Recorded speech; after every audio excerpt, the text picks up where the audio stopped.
અને મેં અત્યારે 18 વીંગા ડાંગર 14 વીંગા તલ બનાવેલા છે અને આ કમોસમી વરસાદને કારણે આપ જોઈ શકો છો કે પાછળ જે બધું ભાત છે તે મારું જ છે અને ગત રાતે ખૂબ વરસાદ પડ્યો જેને કારણે આ સૂકવવા મૂકેલા ભાતમાં ખૂબ નુકસાન છે। સરકારશ્રીને એટલી નમ્ર વિનંતી છે કે આનું સર્વે બને ત્યાં સુધી જલ્દી કરે અને બધી સહકારી મંડળીઓ જે ભાત લે છે એ લોકોને એવો દબાણ કરી એવો ફોર્સ કરો કે એવો કંઈક એ લોકોને વાત કરો કે આવી પરિસ્થિતિમાં ખેડૂતનો થોડો ફાયદો વિચારે।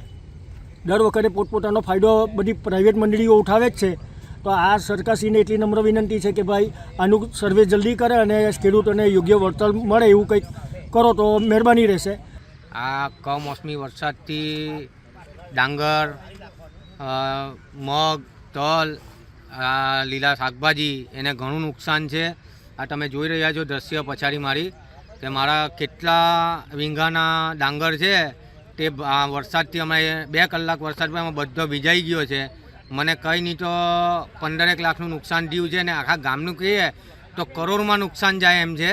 કેમ કે અત્યારે હવે આ ડાંગર એમે કોઈ લેવા તૈયાર મિલવાળો કે કોઈ બી સહકારી મંડળીવાળા લેવા તૈયાર નહીં, ભેજ છે આમ છે તેમ છે કરીને કોઈ લેતું નથી। હવે વરસાદને કારણે એ લોકો પકડે કે બધો પાકનું નુકસાન થશે। આ તો સરકારને નમ્ર અપીલ છે કે આનું અમને યોગ્ય વળતર આપે।